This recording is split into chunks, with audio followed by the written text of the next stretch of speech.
Halo Mitra Coder Indonesia, senang sekali berjumpa kembali dengan teman-teman semua dan saya berharap teman-teman semua sehat walafiat, tidak kurang suatu apapun.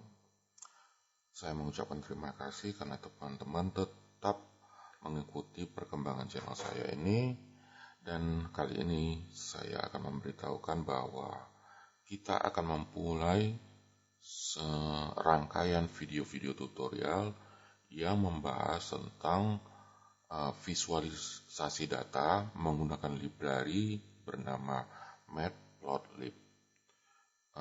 Matplotlib sendiri merupakan sebuah library visualisasi data yang sangat terkenal dan paling sering digunakan oleh para programmer Python sekalian juga para peneliti yang menggunakan Python untuk memvisualisasikan pengolahan data mereka. Biasanya visualisasi ini berkaitan dengan ilmu-ilmu statistik, data mining, dan juga machine learning. Ada juga sebagian digunakan oleh para peneliti-peneliti di bidang signal ya, seperti para peneliti analisis suara, audio. Itu Matplotlib digunakan untuk melakukan visualisasi sinyal-sinyal berfrekuensi tertentu. Itu sering digunakan. Ada juga pertanyaan kemarin saya dengar bahwa apakah Matplotlib satu-satunya library yang digunakan untuk visualisasi data? Sebenarnya banyak untuk di Python ya. Oke, coba kita lihat seperti ini. Nah, matplotlib.org ini merupakan website resmi Matplotlib dan di sini banyak sekali dokumentasi dan tutorial serta contoh yang dilampirkan agar kita memudahkan pemrograman visualisasi data menggunakan Matplotlib di aplikasi kita. Selain Matplotlib, apa saja lagi ya? Oke, yang kedua ini Bokeh. Bokeh ini visualisasi data Python tapi berbasis web. Ini juga paling sering digunakan. Kita lihat grafiknya cukup cantik ya. Oke. Kemudian ini Plotly. Oke, Plotly ini juga cukup banyak juga digunakan. Seperti ini digunakan 50 juta user nih. Kita lihat di sini ada keterangannya. Ada lagi ini bernama Seaborn. Nah, ini yang paling sering dipakai orang-orang ahli statistik ya, ahli statistik untuk visualisasi data seperti ini nih. Lihat grafiknya agak ribet ya, tapi inilah bahasa statistik. Seaborn sangat akrab dengan mereka. Kemudian ini ggplot. Nah, ggplot ini biasanya untuk visualisasi data para peneliti machine learning dan untuk visualisasi signaling ya. Nah, seperti ini. Kemudian, ini ada satu lagi nih, namanya Pygal. Ini juga untuk visualisasi data. Tapi mungkin ini jarang digunakan, cukup ringan. Tapi karena bentuk grafiknya agak sederhana, jadi kurang terkenal gitu ya.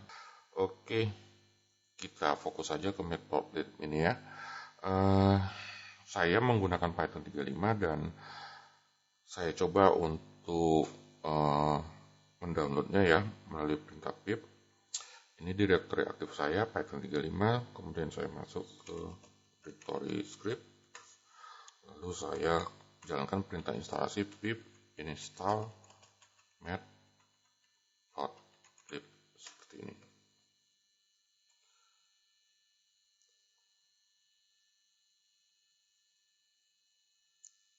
Oke, bisa teman-teman lihat sendiri. Karena saya sudah menginstal Matplotlib di dalam, maka tampilannya seperti ini. Jadi kata-kata kalau sudah diinstal itu, ya ini requirement already satisfied. Ini namanya memberitakan bahwa library tersebut sudah pernah diinstal.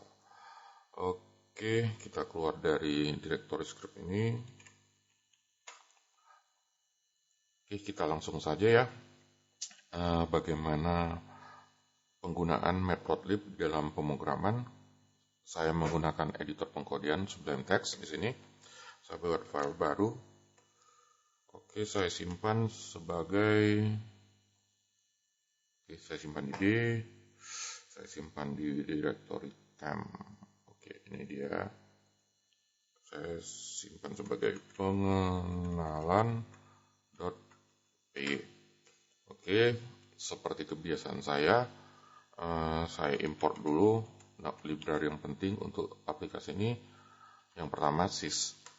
Kemudian saya import library-nya matplotlib from matplotlib import import pyplot ya. Jadi kita menyingkatkan library-nya dengan plt. Ini dia. Oke. Saya buat kelas bernama utama. Kemudian saya isikan fungsi defaultnya dev init self seperti ini. Lalu saya selesaikan dulu struktur eksekusi if name sama dengan main, maka yang dipanggil adalah kelas utama, baru keluar dari program 6 exit seperti ini. Oke. Kemudian di init ini fungsi defaultnya kita mulai menggunakan matplotlib-nya. Pertama, kita harus pahami dulu bahwa sebagai pengenalan, maka kita bayangkan bahwa grafik itu terdiri dari dua koordinat, yaitu koordinat X dan koordinat Y.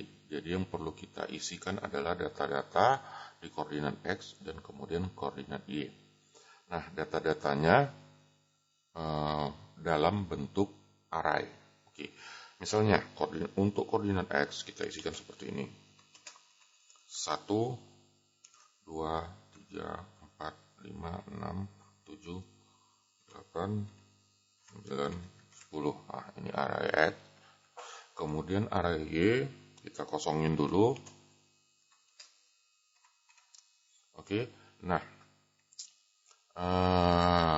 array Y ini akan kita isikan berdasarkan data-data X. Jadi setiap data X itu diolah, kemudian diisikan ke array.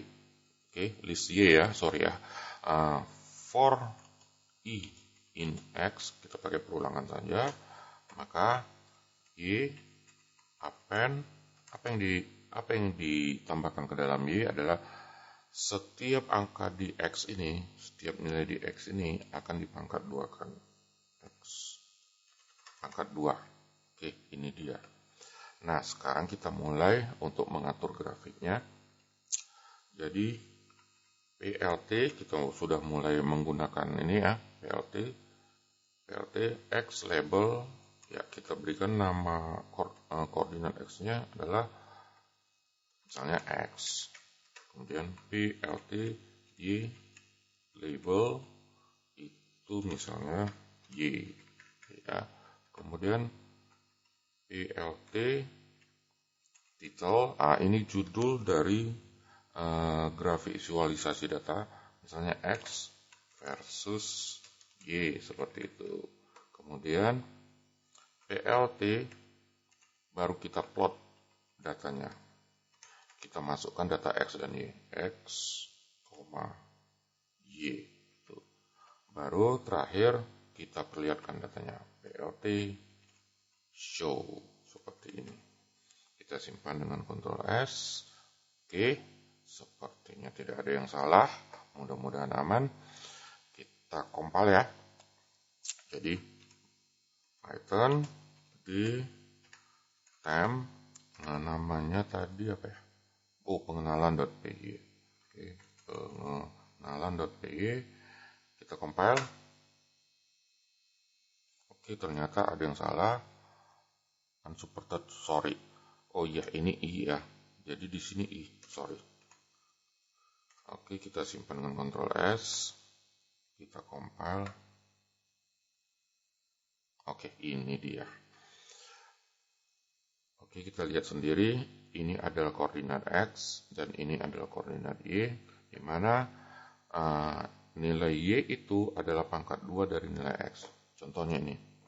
Jadi kalau di sini X-nya 2, maka Y-nya itu pangkat 2 dari 2, yaitu 4. Cuma tidak ditunjukkan di sini.